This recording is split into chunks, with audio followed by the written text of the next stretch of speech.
Hello, guys. Welcome to Businesses in Nigeria. We are a group of entrepreneurs bringing you all the insights, all the pros and cons of any industry you want to go into. We are here to guide you into a smooth sail into that business. Here in our midst, we have Hadass Concepts, who will be giving us all the whole business guide you will need to go into any businesses you want to go into. For me, I will call her a genius. She's a genius in the fashion industry. Even what I'm wearing right now is her media.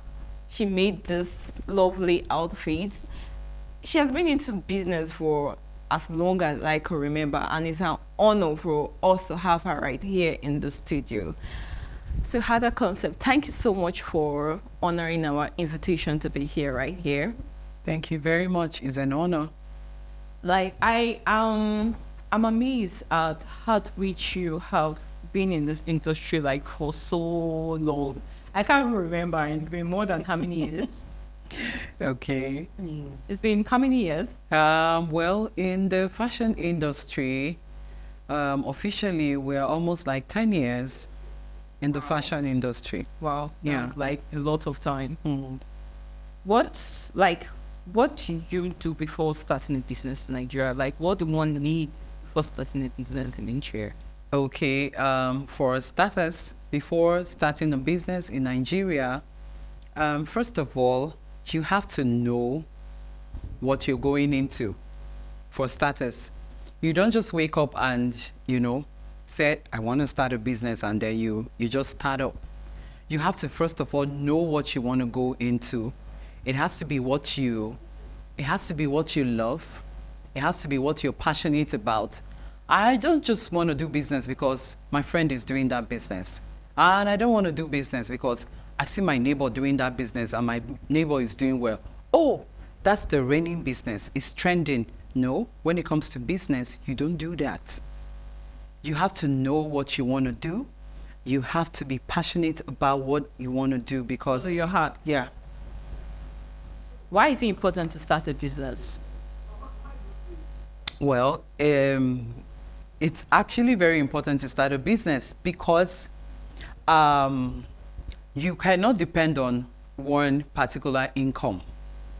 We all know the country we live in. We know the economic situation. We know how things are right now in the country. So, being lucrative, being able to do something, especially if it's something that you love and it brings you money, is a good feeling. So it's good to do business because it gives you the extra income outside of your 9-to-5 job. You're doing what you love and you're making money. And the economy is growing. You're not just growing your home, you're also growing the economy of the country. So we shouldn't just stay back and be like, oh, I'm okay with my 9-to-5 job. You should also get something doing. You have to get something doing. There's always more out there. There's always more. Yeah. Wow. Is going into a business in Nigeria hard? Well, I would say yes and no at the same time. First of all, I'm going to start with yes, it's hard because of the economic situation and, that we find ourselves in right now in Nigeria. It's actually very difficult to do a whole lot of things right now. And money, almost everywhere, everybody's complaining money is hard to come by and all that. But I tell you, even in the midst of this whole economic saga we're having right now in Nigeria, businesses are still thriving. You just have to solve a problem. Yeah. You just have to look for a problem and, solve, and you're there. And then the no aspect, I said, yes, business is hard, and the other part, no. When you already know what you want, when you already know what you want to go into, in spite of the, economic situation that we have, you already know what you want. You're just thriving on solving problems, and you're there. What is the business guide in starting up a business? Like, what guides should people take? Okay, I want to start up a business. What steps should I take? Okay. First of all, like I mentioned when I earlier started talking, you have to be passionate about, first of all, you have to love what you are going into. If you don't know, if you love that which you're going into, for instance, now, when I wanted to go into fashion, right from time, people had always known I was a fashionable person. I love fashion. I love black. But when I wanted to go deeply into fashion, I knew that I wanted to start making pieces. And I cannot sew, I cannot cut, I can't do any of those stuff. Now, I had to go somewhere and learn how to do all of that. I didn't just want to run a business without having an idea of how the business runs and how it works. So before starting a business, you have to, you know, draft out your plan. Aside from you being passionate and going for what you love, draft out your business plan, make check all your startup funds, what is going to be needed. If you need to go get a skill, go get a skill. If you need to go for master classes, go get master classes. If you need to be tutored under someone, go get that knowledge. After you do that, you draft your business plan. You do draft on how funds are going to come in, or how you're going to go get funds to, you know, take off. But it shouldn't be much of a burden, you know. In terms of funding parts, people get to be like, oh, who is going to give me money? Where's the bank? Where's the money going to come? Which bank? And all that. I tell people, start first before you worry about that. And then everything will gradually fall into place. Then you develop your business plan, marketing strategy, how to go about it, how you're going to start. Obviously, you know, it's definitely from family and friends. Yeah. When you start telling people Family and about, friends are very important. because Because they're the one that will push your business Woo! before other people. Story of my life. Family and business, family and friends are your number one sort of like clients. They're your number one network. Your number one networking. Before you even get Yeah. to meet other networks. And before you, family and friends. yeah, they are key. And then before you get to perfection, all the basketballs you want to do is on family and friends. You'll be like, okay, this is not coming out the way. They're the ones that can tolerate you, you know, that moment when you're coming up, and also giving you all the encouragement. So once you do that and you start your marketing plans, you start getting your audience, you gradually start growing. Yeah. You know, there are some people that will be like, oh, I don't have a business name yet, so I cannot really start anything. What do you say about that? Is it getting a business name that important? Yeah, actually getting a business name is important, but a lot of people start before they even get a business name. I know of some people who have even actually started and they're like, I don't even have a name, but they're already going. They're already doing what they love, and they are already making small, you know, changes. They are not even thinking of a name yet. So you don't wait till you get a name. Some people. I also know some people who will be like, oh, I don't have a strategic location yet before I go into it. Is it a location? I know locations are important, but are they really that important? Yeah, I would say yes, and I'll also say no. Starting off, if you're starting small and all that, some people like me, the last interview I had on a national television network, when they were asking me, when they came to my place and they were like, oh, your place is so big, how did you start, and blah, blah, and all that stuff. You know, they were so amazed when I told them I started in my children's room. Wow. Yeah. Humble beginnings. You start small and you grow. Grow. So location comes with growth. As you start growing and you feel like, oh, okay, people are gradually knowing my work, I feel I should be out there. Then you start planting yourself. But as you're coming up, as you're small, if you're good at what you do, wherever you are, people will locate you. But when you start getting the audience and people start knowing you, and they can't be coming to the interiors and places where you are, then you now need to come out to a more, you know, strategic location so that people will see you. Now, that was my story. That was just what I did. But I started in my children's room. So just start first. You hear it, guys? Yeah. Start first. It doesn't matter where you start, just start. What advice we do give to anybody that want to go into business. If somebody should meet you and be like, oh, Hadass, I want to go into business, but I don't know how to go about it. Okay, if for starters, if you want to go into business and you don't know how to go about it, first of all, what do you want to do? Research. What you don't just say, I want to go into business. What do you want to do? Like I would tell any other person, first of all, start with what you love doing. Start it anyhow and anyway. That's why they always tell people, start with what you love doing. If you start with what you love doing, you find out that when you start, it doesn't even take much. You don't even stop halfway. You don't even stop. Because you love it. Because you love it. Because some people will just start, then stop because there's no passion in it. And like I told people, when you start with what you love doing, make sure it brings you money. There's no way you will do what you love doing and it won't bring you money. And if you do what you love doing, it's very hard for you to stop halfway. When you start, you keep going.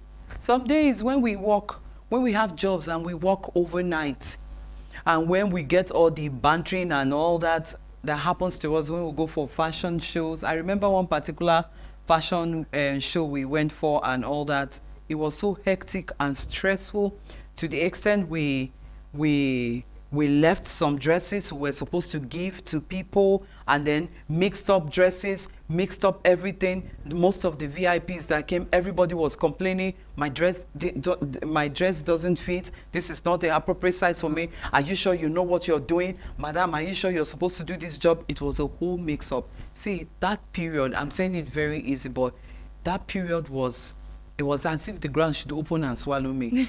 At that point, when you have those kind of dignitaries on your neck, you will just want to go and hide somewhere. In fact, when you recover from that, you say, I don't think I'll go on this path again.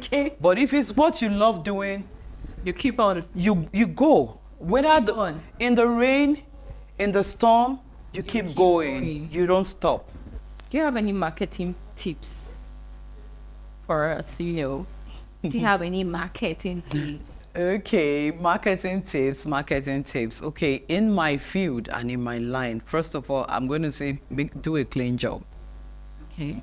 Clean finishing. That's number one. One of the number one marketing tips that will, market your job. So first of all, do your homework very well. Make sure you have clean, good finishing.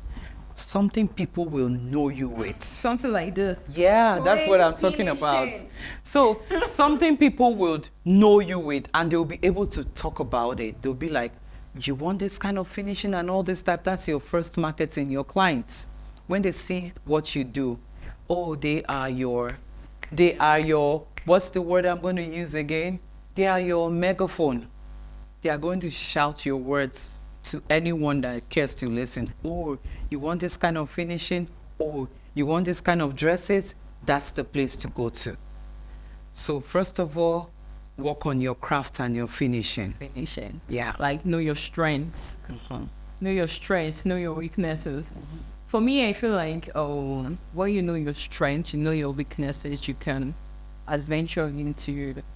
And don't be afraid to also bring in people that also somebody that is good at something you're not good at. Oh yes, you're talking. Yeah, you should also learn to bring them in. You can't do everything. You can't do everything. Like in my place, we multitask. We have people who are beaders. Their job is just to bead dresses. We have people who are stoners. Those ones, they are just to stone, put crystals and rhinestones and all that on dresses. So this thing is, you can't do it alone. You can't do it alone. And you might be a specialist in the field and you are in that particular industry. Don't be afraid to bring in hands that can enhance what you do. Don't be afraid. Be afraid. Yeah. Thank you so much. Thank you so much for your advice. Thank you for having me. Thank you so much. We appreciate you on this topic. So guys, don't be afraid to start up that business. Don't be afraid to get those heavy hands. Not the one you'll be like, oh, I can't bring in this person because this person is going to steal my client. I feel like some people will not bring in helping hand because they feel like you want to take their clients away from them. She's going to take my client. Like, why would She's you going not? to take my client. People are so You're not a trusting. one-man army. But people are, they Hello. don't like trusting people at all. They'll be like, no, I can't bring you in. Then you're not ready to grow. You cannot grow like that. How do you want your need business to helping- grow? You need helping hands. Yeah. Don't be selfish with your business, guys. Bring in helping hands. How can we, when I say we the viewers, and Okay. I myself, how can we get in contact with you, your social media platform, Oh, okay. your number, email? How can we reach you? Okay. Our social media handles are Hadas Concept on Instagram. You go on Instagram, Hadas Concept, Hadas Concept. And then Academy also, Fashion Academy, That's Hadas true. on She Instagram. runs a fashion academy. Yeah, our Fashion Academy, Hadas Concept Fashion Academy. On Facebook, Hadas Concept. On Thread, Hadas Concept. So basically, Hadas Concept everywhere. So just click on any social media handle. All you have to do is Hadas Concept, and you are viewing us. That's true. Before I forget, you run a fashion academy. Is Yeah. it for specific people or is for all people? Okay, the Fashion Academy is for anybody who has a passion for fashion designing. You can come in, and we've also expanded by adding in stuffs like beading and stoning. So there are, fashion is very wide. There are people who all they do is just to stone. And there are other people, all they do is just to bead. So we've added all that. And recently we added leatherworks, like people who are into shoemaking and all that. So we are growing. We're growing. That's Yeah. big. Anybody is welcome then. Of course. Both male, female. Yeah. Do you accept teenagers? Of course, we take teenagers. In fact, we are having every year we have summer classes for kids. It kicks off in July. So we run summer classes for kids every July. So yeah, we take teenagers too. Okay. From Hadas Concept, bring in your female children, male children who is interested in fashion. She will do an amazing job with them. I can assure you of that. Thank you so much for being here in the studio with us. It's been really helpful. I had so many questions and you've answered those questions, and it's an honor to have you. Yeah, thank you. Don't forget to like, share, and comment. Don't forget to also tell a friend, to tell a friend, to tell a friend. We honestly appreciate any subscriber we're going to be getting. We honestly appreciate. Please support our movement. Please and please and please and please share our video, like our video. We're still going to be bringing like so many guests that will be coming to speak on this our show. So thanks guys, until next time.